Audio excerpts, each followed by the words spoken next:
Essa mensagem aqui eu já trouxe ela em outro momento aqui. A maioria dos irmãos eu acho que não estava aqui. Então eu quero repetir essa palavra hoje. O tema dessa mensagem é o chamado de Deus na vida da pessoa. O chamado de Deus. Irmãos, primeiro livro dos Reis, capítulo 19, versículo 19. Foi a devocional aí, né? Primeiro livro dos Reis, capítulo 19, a partir do versículo 19. O chamado de Deus. Uma coisa você deve ter a certeza e colocar isso no seu coração. Cada pessoa, Deus chama de uma maneira. É interessante que o chamado de Deus na sua vida, ele vai ser baseado na sua experiência de vida. Por quê? Tem pessoas, por exemplo, tem pessoas que trabalham, vou dar um exemplo aqui, trabalha com agricultura, por exemplo. Deus te chama, às vezes, usando elementos da sua vida diária de agricultura. Um médico, por exemplo, Deus usa um médico baseado na experiência do médico.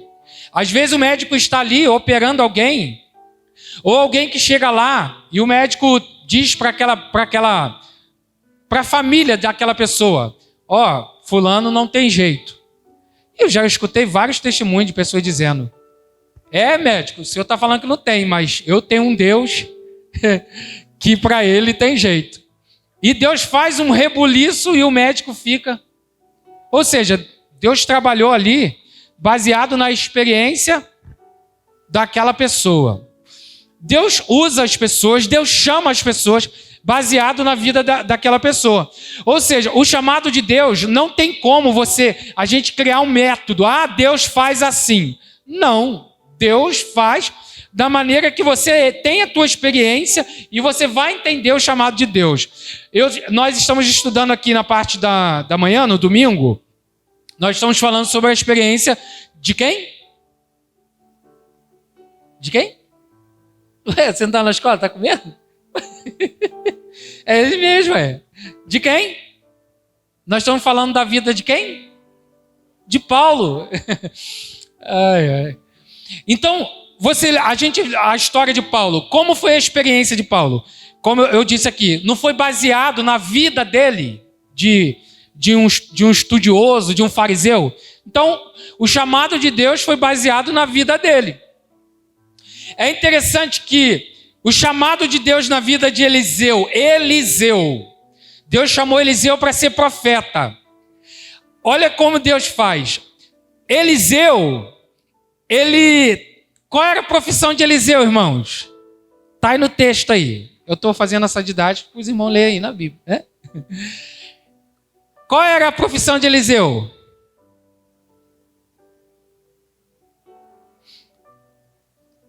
Lavrador. Ele arava terra. Eu penso que se hoje Eliseu chegasse e ele visse um trator, ele não ia entender nada. O que é isso? Por quê, gente? Eliseu, ele tinha uma junta de boi, né? E esse boi era a máquina que puxava o arado, né? Aqueles arados antigos de madeira que arava a terra. E tinha 12 juntas de boi e Eliseu estava com a 12ª. Ele estava onde, gente? Lá atrás, ele estava com a última junta de boi, que era a sua junta de boi.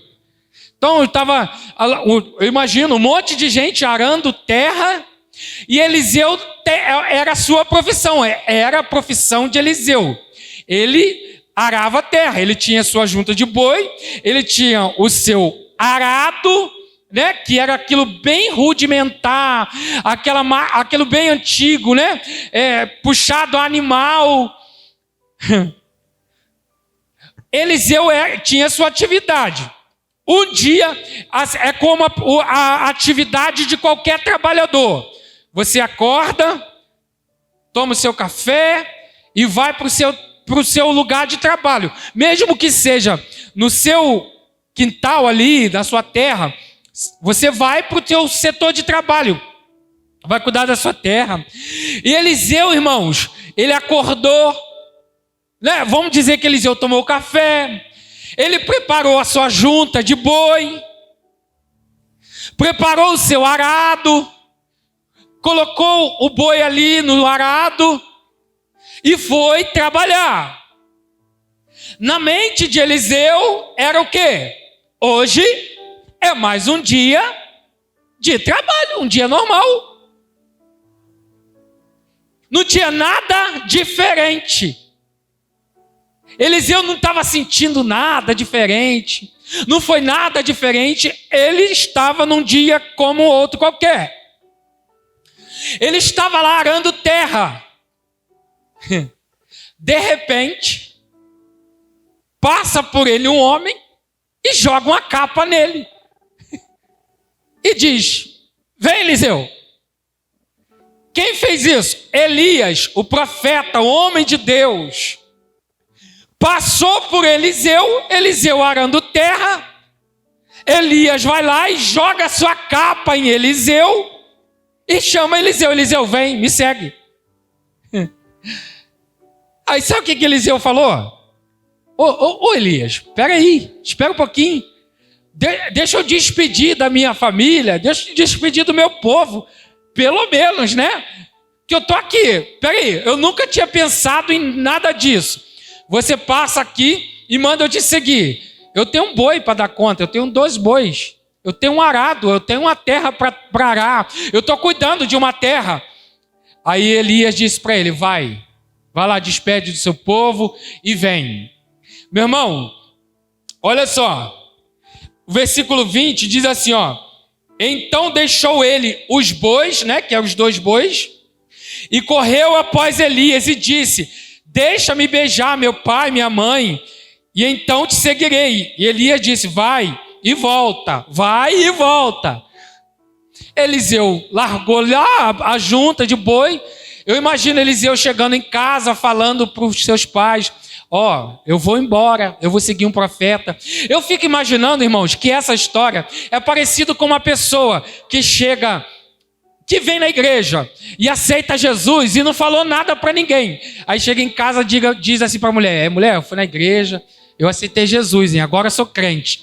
A mulher: tá doido, homem? Você nunca foi crente? Você nunca falou? Não, agora eu sou crente, agora eu vou para a igreja.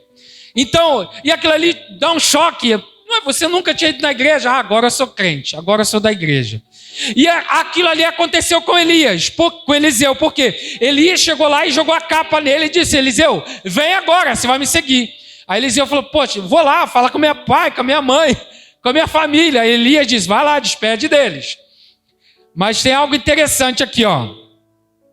Versículo 21 diz assim: voltou, pois, de o seguir, e tomou a junta de bois. E fez o que com a junta de boi? Matou os bois. E como é que vai fazer, irmãos? Eliseu tinha 2 bois. Ele foi lá e matou os 2 bois. Vamos fazer um churrasco. Vamos assar uma carne. Vamos cozinhar uma carne. Tem que ter o quê? Lenha. Não tinha fogão a gás naquela época. Tudo era a moda manual, antiga. Não tem fogão a gás, não existe gás. O que ele fez para fazer? Ah, tem um lugar que vende carvão.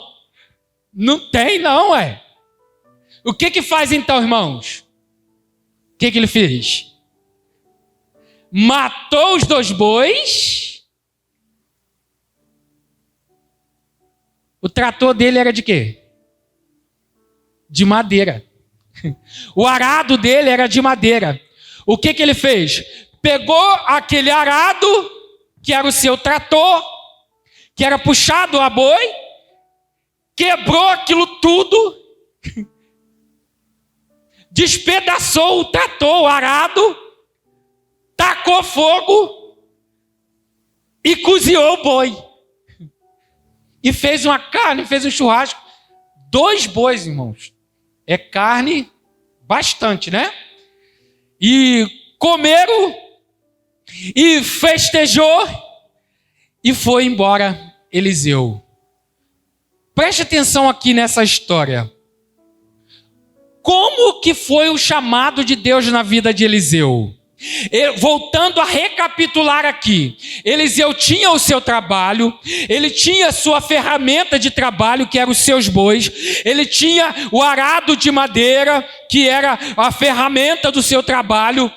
Quando ele recebe um chamado de Deus, ele mata o boi, ele destrói o arado, ele faz aquela fogueira, cozinha a carne e vai embora. Sabe o que isso significa, meu irmão? Quando Deus nos chama, quando Deus te chama, Deus chama de verdade. E Deus chama para você fazer a obra de Deus completa. Sabe por quê? Porque Eliseu poderia muito bem deixar o boi com alguém. Eliseu poderia muito bem deixar o arado com alguém. Sabe por quê? Por que Eliseu não pensou assim? Vai que não dá certo. Esse homem vem aqui, me chama, e se eu for com ele e não der certo? Eu tenho que ter 2 bois guardados, eu tenho que ter o arado guardado para eu poder voltar e seguir a minha missão. Meu irmão, preste atenção. Sabe o que isso significa? Que quando Deus te chama de uma vez por todas. Deus não te chama para você ficar com medo, para você tentar, eu vou tentar aqui, eu vou guardar isso aqui, ó. Vai que não dá certo. Porque muitas das vezes, irmãos, a gente quer guardar coisas para negociar, a gente quer ter um segundo plano. Às vezes a gente não se entrega de verdade. Às vezes a gente não se entrega 100% para Deus. Às vezes a gente quer fazer a vontade de Deus, mas a gente quer guardar alguma coisa lá do passado. A gente quer fazer a vontade de Deus, mas a gente não quer se entregar por inteiro. A pessoa fica com medo, fica pensando, sei lá.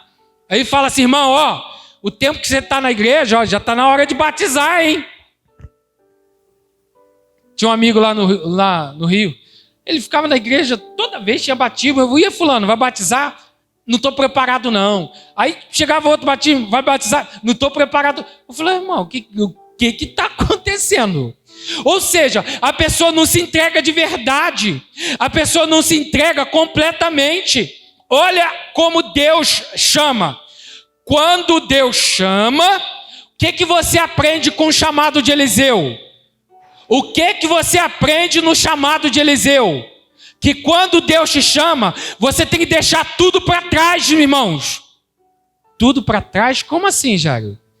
Tudo aquilo que antes te segurava, você tem que abrir mão.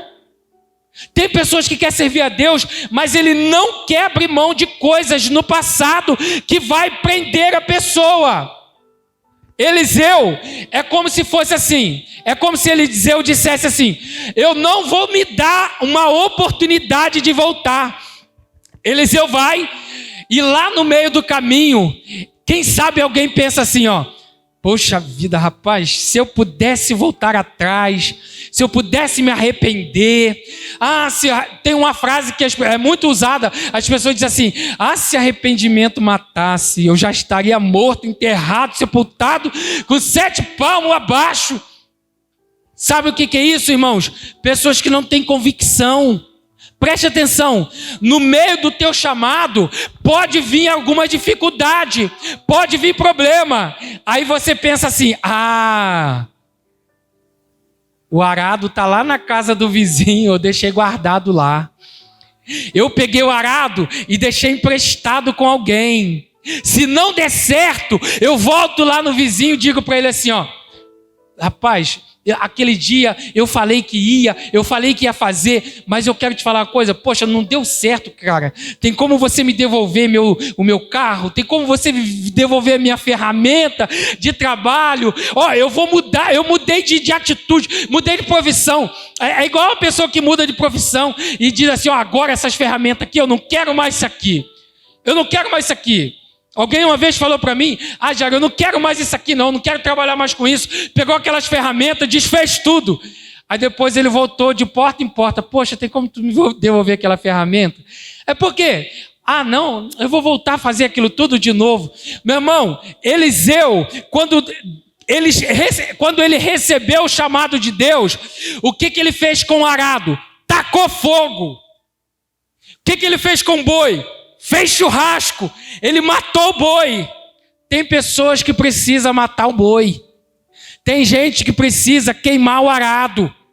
Tem gente que precisa tacar fogo no arado. Por quê? Porque senão ele vai sempre ficar pensando no arado. Um dia eu posso voltar. Um dia eu posso ir lá. Meu irmão, tacou fogo, já era, acabou, não tem mais jeito. E o boi? O boi já morreu, já matou, já fiz churrasco, não tem como voltar. Sabe o que significa? Que quando você decide servir a Deus, você não pode pensar em voltar atrás. Que quando você decide em servir a Cristo, vai se levantar um monte de problema. Aí você vai pensar, e o arado? Já queimei. Que vontade de voltar para o mundo. Que vontade de desistir. Mas o boi, não tem mais o boi, não tem mais chance de você voltar. Cadê o arado para eu trabalhar de novo?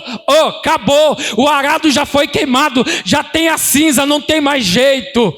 Você pode até um dia passar lá e ver onde você esteve um dia, dizer, mas não tem arado, mas não tem mais boi, para cá eu não posso voltar mais. Sabe o que significa isso, irmão? Mudança completa de vida.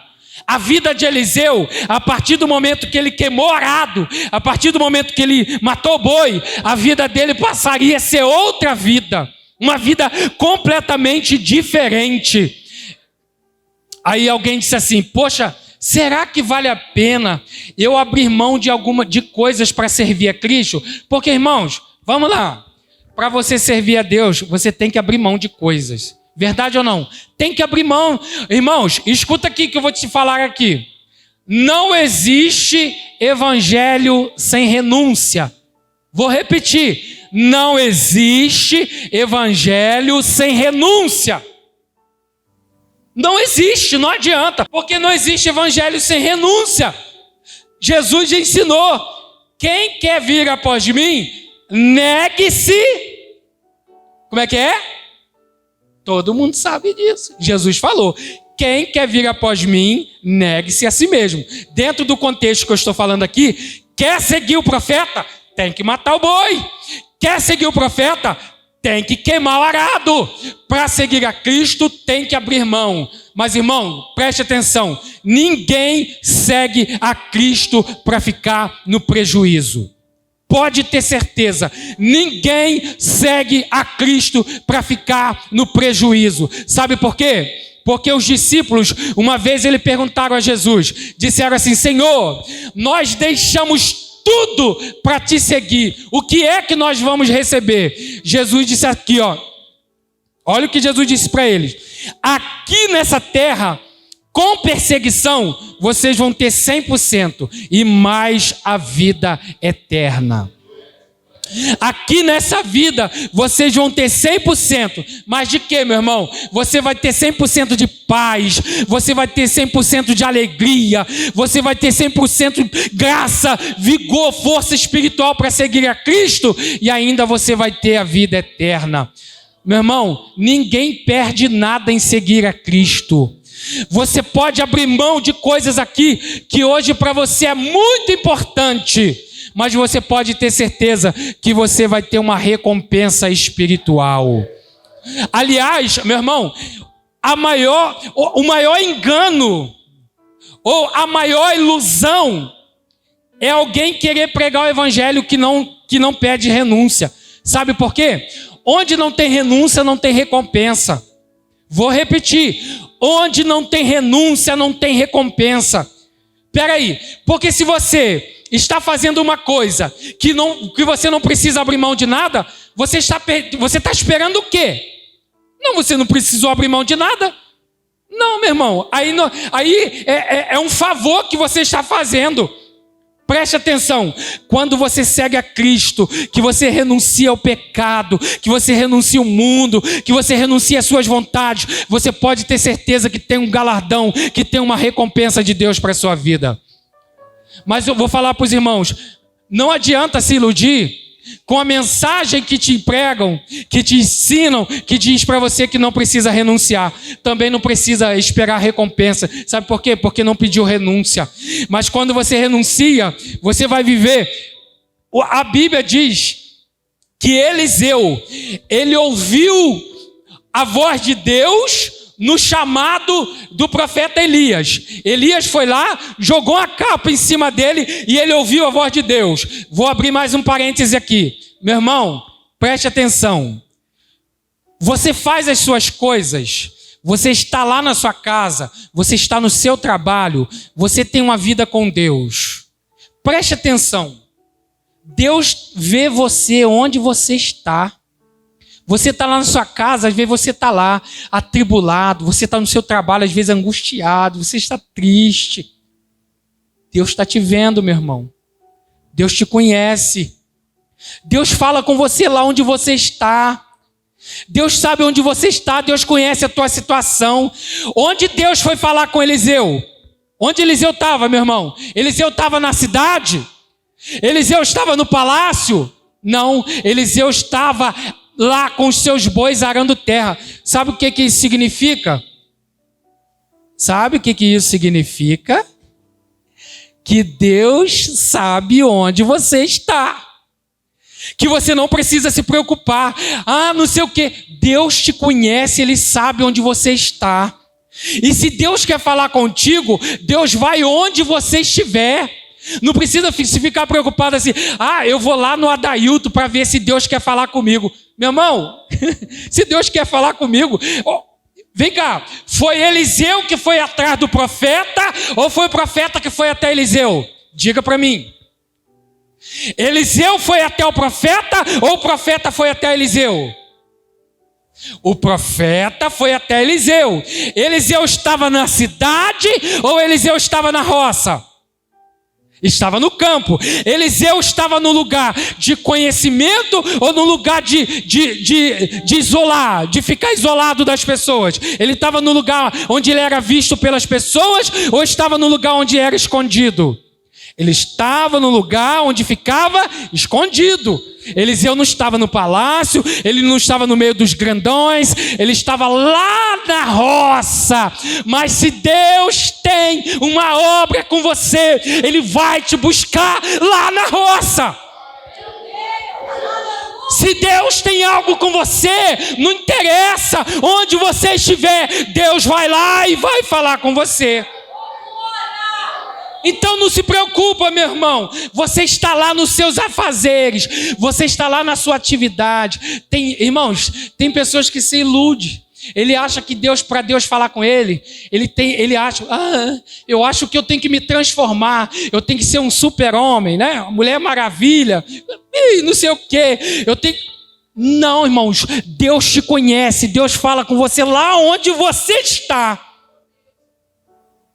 Ele conhece a tua vida, Ele conhece você, e Ele vai lá onde você está, e te chama, diz, opa, vem que você é meu, aleluia. Eliseu abriu mão daquilo tudo, e foi seguir o homem de Deus. Sabe o que a Bíblia diz? Que Deus fez através de Eliseu, mais do que aquilo que Deus fez através de Elias. Aleluia. Você sabe por quê? A Bíblia diz que Eliseu, ele pediu porção dobrada do Espírito, do Espírito que estava em Elias. Eliseu pediu, eu quero porção dobrada.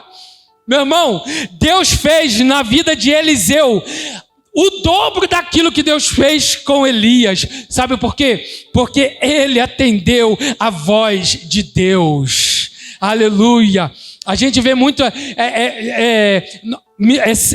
testemunhos, textos bíblicos no Novo Testamento. Por exemplo, multiplicação de pães. Todo mundo sabe que Jesus multiplicou pão, não sabe? Mas a primeira pessoa, irmãos, a multiplicar pão foi o profeta Eliseu. Aleluia. Ele foi usado por Deus para multiplicar pão. Eliseu foi usado por Deus para tirar o veneno da comida. Aleluia. E um dia, Elias foi levado aos céus. A capa de Elias caiu. Eliseu foi lá, pegou a capa de Elias. Eliseu pegou a capa de Elias. Ele pegou aquela capa e disse: onde está o Deus de Elias? Ele tocou no rio Jordão e o rio se abriu para ele passar. Sabe para quê? Para ele entender que o Deus que estava com Elias era também o Deus que estava com ele. Aleluia. Meu irmão, minha irmã, povo de Deus, eu vou dizer para você, vale a pena ser fiel a Deus, vale a pena ouvir a voz de Deus, vale a pena abrir mão de coisas para servir a Deus. Às vezes você recebe ofertas, às vezes você recebe oportunidades para você deixar de servir a Deus, meu irmão. Hoje mesmo a gente estava falando sobre isso. Irmão, servir a Deus é uma batalha. Sabe que tem pessoas, dentro desse contexto aqui, tem pessoas que às vezes ele faz um projeto a semana toda, segunda-feira, terça, a semana toda. Domingo eu vou na igreja. Quando chega domingo à tarde começa a dar um negócio, e aparece um problema aqui, aparece outra coisa ali, e dá dor de cabeça, e dá um negócio, e dá outro negócio. A pessoa não consegue. E isso é para você ver que o mundo é espiritual. É para você ver que a guerra é espiritual. Existe uma batalha, meu irmão. Preste atenção. Se você está aqui, você venceu uma batalha. Se você está aqui, você venceu uma guerra. Sabe por quê? Porque todo dia, se você falar assim, eu vou na praça, vou comer um hambúrguer, um cachorro quente, dá certo para todo mundo. O carro não dá problema, a moto não dá problema, fica todo mundo bem. Se alguém estiver passando mal, fica até bom. Acaba a dor passa. É só falar que vai na praça, é só falar que vai comer um hambúrguer, um cachorro quente, fica todo mundo bom. Eu nunca vi alguém ficar doente para ir passear. Ah, vamos à praia. A pessoa fica até com medo de ficar doente, toma remédio sem estar doente para não ficar doente. É assim que acontece. Mas fala assim, eu vou na igreja tal dia, eu vou para o culto, eu vou fazer um negócio diferente. Meu irmão, é uma luta, é uma guerra, dá um desânimo, dá uma fraqueza, coisa até física. Coisa física, tô com uma moleza no corpo, tô com uma dor de cabeça, tô com isso, com aquilo. É uma guerra. Sabe por quê? Para você entender que é uma batalha espiritual. Todo crente pode entender o que é batalha espiritual. A batalha espiritual é porque tem uma guerra para você não ouvir a palavra de Deus. Meu irmão, escuta o que eu vou te falar aqui. Se tem uma coisa que o diabo não quer, é que você escute a palavra verdadeira de Deus. É que as pessoas não escutem a palavra de Deus. Você sabe por quê? Porque só a palavra de Deus que liberta a pessoa. Mais nada. O elemento que Deus deixou. Por exemplo, você ora, eu oro. Você jejua, eu jejuo. A gente canta, tudo isso faz parte. Mas a ferramenta que Deus deixou para libertar as pessoas é o poder da sua palavra. Tanto é que lá em Mateus capítulo 13, Jesus fala da parábola do semeador. Ele fala que a semente que cai ao pé do caminho, a ave vem e pum, come. Aí sabe o que Jesus falou? Quando essa semente cai, a semente é a palavra, e essa ave que comeu é o inimigo que vem. Ou seja, onde o inimigo está, escuta aqui o que eu estou falando, onde o inimigo está agora, ele está aqui, para você não pegar a palavra. Sabe por quê? Porque ele sabe, está lá em Mateus capítulo 13, porque ele sabe que a palavra muda a vida da pessoa, muda a vida do ser humano. Que você ouve a palavra de Deus e a palavra te levanta, te anima, faz você ter força. Às vezes você chegou aqui desanimado, você chegou aqui pensando, aí vem eu e trago essa palavra. A capa de Elias está em cima de você, você não pode recuar. Talvez você chegou aqui meio assim, ó, não sei não, se eu tiver uma chance eu escapo, mas você não tem como escapar. Se eu tiver como desistir, eu vou desistir, mas não tem como desistir, é o que eu quero dizer para você, não tem como desistir, sabe por quê? Porque o boi já morreu e o arado já foi queimado. Se você voltar, vai voltar sem boi, vai voltar sem arado. Não tem como voltar. Deus está dizendo para pessoas aqui nessa noite, não adianta tentar voltar, que não dá. Você está no caminho, você está na presença, você está seguindo ao Senhor. O inimigo está tentando te derrubar, meu irmão, e o inimigo, ele é muito astuto. Você sabe por quê? E eu sempre digo isso. Aí alguém diz assim, mas por quê, Jairo? Porque ele é inimigo, gente. Inimigo não é bobo, não. Você já viu inimigo bobo? Se fosse bobo, não seria inimigo. Preste atenção. O inimigo sabe. E hoje, escuta o que eu vou dizer. Por isso que eu vou voltar a falar. Você sabe que a pior coisa para o diabo é a palavra de Deus. Aleluia. A pior coisa para o diabo é a palavra de Deus. Sabe por quê? Porque Jesus no deserto venceu o diabo com a palavra. Jesus no deserto venceu o diabo com a palavra. Olha que Jesus deu um exemplo para a gente. Jesus é Deus, meu irmão. O diabo chegou lá, Jesus poderia falar assim, anjo, desce aqui e destrói o diabo e joga ele fora, acaba com ele. Mas não. Jesus foi cortando ele na palavra, e foi desfazendo as artimanhas de Satanás. Aleluia. Então preste atenção, é o poder da palavra que destrói as forças do inimigo. Às vezes entrou alguém aqui precisando ouvir essa palavra e Deus está dizendo para você que você não pode desistir. E outra, a pior coisa para um inimigo é quando você descobre a artimanha dele. Verdade ou não? Quando tem um exército para brigar, para guerrear, e ele descobre que o outro descobriu o que ele ia fazer, ele já vai ficar com medo. Preste atenção. E uma das coisas que a palavra de Deus faz é revelar as artimanhas do inimigo. Uma das coisas que a palavra de Deus faz é revelar a artimanha do inimigo. E uma das artimanhas do inimigo para vencer a guerra, sabe qual é? A arma do inimigo se chama desânimo. Desânimo. Fazer a pessoa desanimar, se enfraquecer, ficar ali, sem sentido, sem rumo, sem expectativa. Porque, irmão, você já viu uma pessoa desanimada? Uma pessoa desanimada, ela fica como? Ela fica muito feliz, né? Oh, glória, que bênção! Ô, irmão, vamos visitar, vamos cantar, vamos orar, vamos fazer culto. É assim? Não. O crente desanimado é a mesma coisa que uma pessoa desanimada. Como que fica uma pessoa desanimada? Você vê, hoje eu estava passando ali na praça e eu vi uma pessoa sentada lá assim, e eu fiquei olhando para ela e falei, como é que é uma pessoa desanimada, né? Como é que a pessoa fica? Sem vontade de fazer alguma coisa, de reagir. A pessoa sabe que tem que fazer, mas não consegue reagir. O inimigo tem feito isso com muitas pessoas. Ele tem ganhado muitas pessoas com desânimo. Mas eu digo para você nessa noite, é tempo de levantar a cabeça, meu irmão. Eu insisto nessa palavra, é tempo de você ficar de pé. Não deixe o inimigo te ganhar. Você não pode deixar o inimigo te ganhar com a arma do desânimo. Fica de pé. Deus está te levantando para uma grande obra.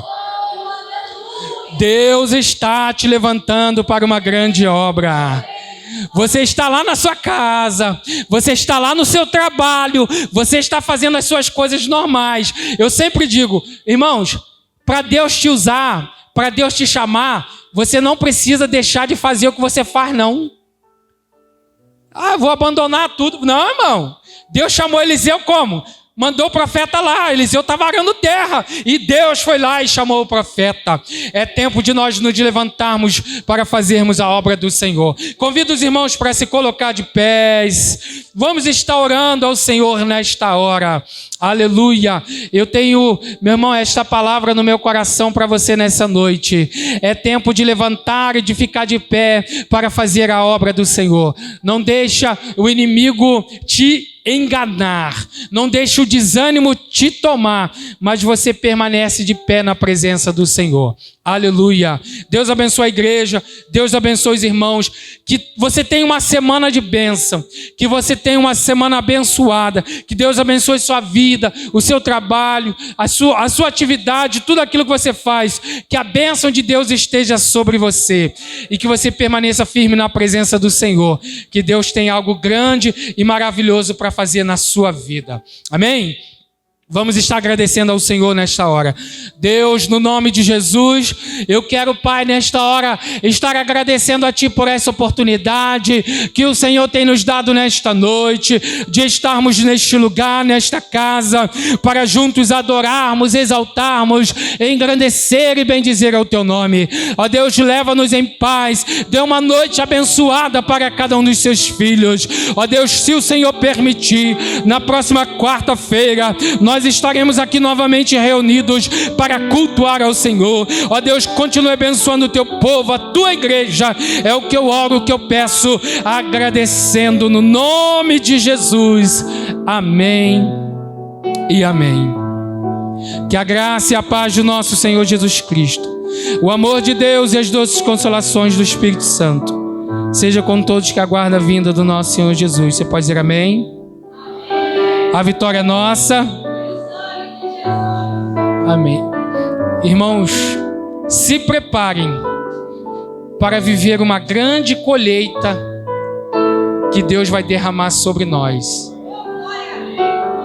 No nome de Jesus. Deus abençoe os irmãos. Está terminando.